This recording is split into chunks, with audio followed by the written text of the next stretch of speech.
Update 2. My wife said she never feels turned on, then her sister walked in and said, "Then let me." It hit harder because we talked about having kids. We used to say we'd want our home to be full of life, but I couldn't reconcile that dream with the reality we were living. How do you get to that point when you can't even get your wife to want to touch you or be touched? I didn't want to be the guy who nagged or made her feel pressured. So, I did what most men in my situation probably do. I tried to fix it quietly. I started reading articles online, watching relationship advice videos, and learning about how to reignite romance.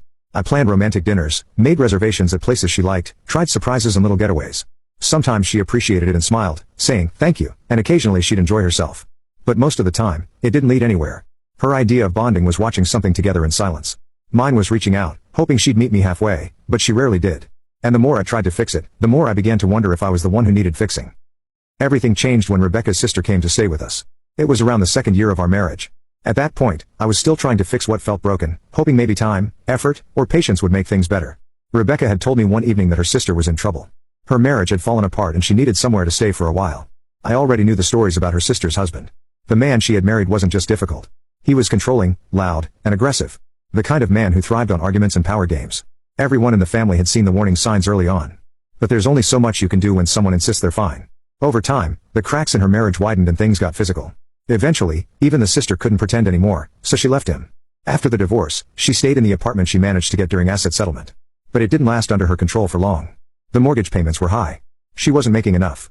And before long, the bank came knocking. The apartment was foreclosed. She had nowhere else to go. Rebecca had asked softly, "Can my sister stay here for a bit until she figures things out?" I paused and thought about this request because this would change the rhythm of our home. But I looked at Rebecca, saw the concern in her eyes, and nodded. "Of course," I said. She arrived 2 days later with 2 suitcases. She walked in wearing loose jeans, flip-flops, and a hoodie that swallowed half her frame. We gave her the guest room.